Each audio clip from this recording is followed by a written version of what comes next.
So hello everyone, this is Neha, and today we will discuss about the uterus. So what is uterus and what is the shape of the uterus and what is the measurement of the uterus and what is the layers of the uterus. So सबसे पहले बात करते हैं कि uterus होता क्या है। तो यूट्रस कुछ नहीं है, यूट्रस एक तरीके का हॉलो मस्कुलर ऑर्गन होता है और एक ये रिप्रोडक्टिव ऑर्गन है। ये जो है फीमेल बॉडी में जो है वो पेल्विक एरिया में ये पड़ा रहता है यूट्रस।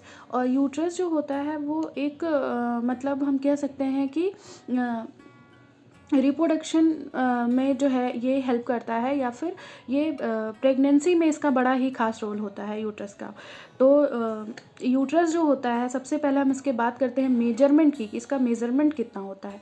तो इसका मेजरमेंट जो है वो 7.5 इंटू 5 इंटू 2.5 होता है। इसका जो मेजरमेंट है 7.5 इंटू 5 इंटू 2.5 सेंटीमीटर जो है वो यूट्रस का मेजरमेंट होता है। अब यूट्रस के शेप की बात कर लेते हैं कि यूट्रस का जो शेप होता है वो किस शेप का होता है।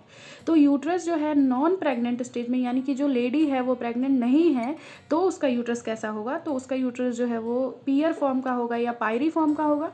और अगर लेडी प्रेग्नेंट है तो फिर वो अकॉर्डिंग टू वीक वैरी करता है, कि वीक के अकॉर्डिंग जो यूट्रस की शेप है वो बदलती रहती है। उसके लिए हम अलग से वीडियो लेके आएंगे।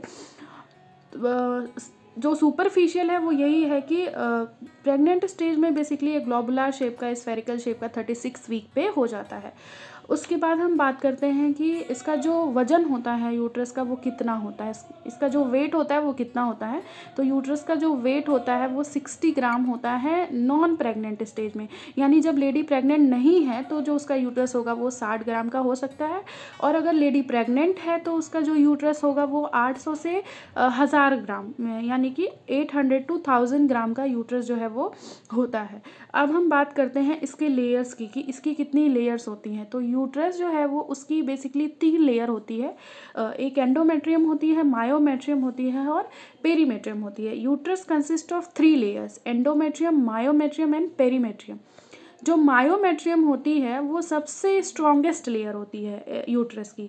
अगर किसी एग्ज़ाम में, स्टेट के एग्ज़ाम में या किसी आपको एग्ज़ाम में देखने को मिल जाए कि which is the strongest layer of the uterus, तो आप कहेंगे मायोमेट्रियम। उसके बाद हम बात करते हैं, एक जो इम्पॉर्टेंट क्वेश्चन बनता है वो ये है कि यूट्रस का दूसरा नाम क्या होता है। हम यूट्रस को दूसरे किस नाम से जान सकते हैं। अभी तक तो हमें यूट्रस पता था, बट यूट्रस का दूसरा नाम क्या होता है। तो यूट्रस का दूसरा नाम जो है वो हिस्टेरा होता है या फिर मेट्रा होता है। हम इसको मेट्रा या हिस्टेरा के नाम से जानते हैं यूट्रस को, ठीक है। उसके बाद यूट्रस की जो लेयर है एंडोमेट्रियम, उसका जो सिग्निफिकेंट है वो यही है कि प्रेगनेंसी के टाइम में ये डेसिडुआ बन जाती है, मतलब डेसिडुआ में बदल जाती है। एक तरीके से बेड तैयार करती है। जो एंडोमेट्रियम होती है, एक जो है वहाँ पे लेयर जो है उसकी थोड़ी मोटी होकर बेड तैयार हो जाती है, जिससे जो इम्प्लांटेशन है उसमें हेल्प मिल जाती है। उसके बाद सबसे आउटर लेयर जो होती है वो पेरीमेट्रियम होती है। सबसे अंदर वाली लेयर जो होती है वो एंडोमेट्रियम होती है, यानी इनर वाली। और जो बीच वाली होती है वो मायोमेट्रियम होती है। अब हम बात करते हैं कि किसी किसी लेडी का अगर यूट्रस निकाल देते हैं तो हम उस टर्म को क्या बोलते हैं। तो उस टर्म को हम हिस्टेक्टमी बोलते हैं, जिसमें हम यूट्रस का रिमूवल करते हैं। लेकिन ये भी पार्शियल जो है रिमूवल, और क्या बोलते हैं, पार्शियल, कंप्लीट, इस तरीके से जो है यूट्रस का रिमूवल होता है। उसके लिए अलग से वीडियो आएगी। फिर हम बात करते हैं नेक्स्ट कि जो यूट्रस है उसके कौन कौन से पार्ट्स हैं।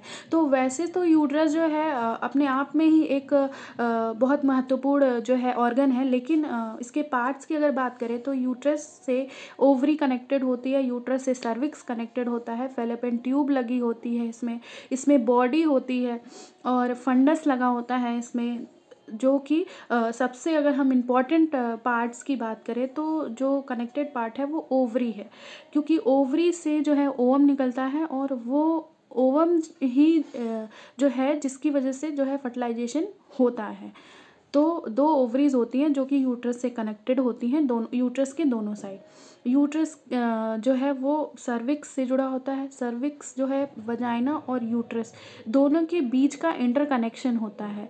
सर्विक्स जो होती है उसकी दो ओपनिंग होती है, एक जो होती है बाहर वाली ओपनिंग होती है और एक जो है वो अंदर वाली ओपनिंग होती है।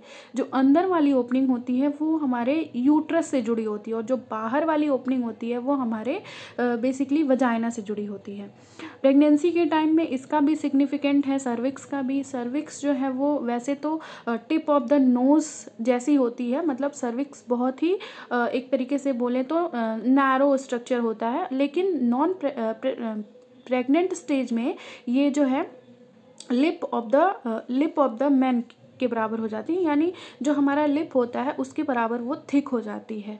उसके बाद हम बात करते हैं फैलोपियन ट्यूब की। जो यूट्रस में एक ट्यूब लाइक स्ट्रक्चर लगी होती है जिसको हम बोलते हैं फैलोपियन ट्यूब, और वो फैलोपियन ट्यूब को हम मुलेरियन डक्ट के नाम से भी जानते हैं, एक ट्यूब के नाम से भी जानते हैं, सालपिंज के नाम से भी जानते हैं। इसके बहुत सारे इस तरीके से 3-4 नाम हैं। ओविडक्ट भी बोलते हैं हम फैलोपियन ट्यूब को, ओविडक्ट, मुलेरियन डक्ट, ट्यूब या फिर फैलोपियन ट्यूब। 10 सेंटीमीटर का ये लॉन्ग ट्यूब होता है, जिसका सिग्निफिकेंट ये है कि जो फर्टिलाइजेशन है वो कहाँ पे होता है। बेसिकली ये NHM के एग्ज़ाम में, CHO के एग्ज़ाम में या फिर जो भी स्टेट के एग्ज़ाम है उसमें पूछे जाते हैं कि जो फर्टिलाइजेशन है वो यूट्रस के कौन से पार्ट में होता है। तो यूट्रस का जो फैलोपियन ट्यूब है उसके एम्पुला वाले पार्ट में फर्टिलाइजेशन जो है वो होता है।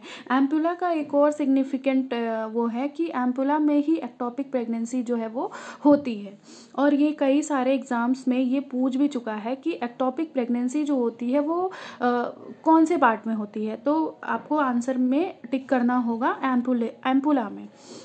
So that's all about the uterus. इतनी सारी बातें की हमने यूट्रस के बारे में।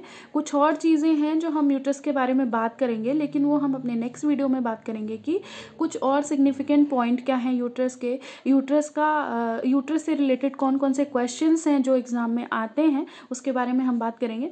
तब तक के लिए live happily and study well and subscribe my channel.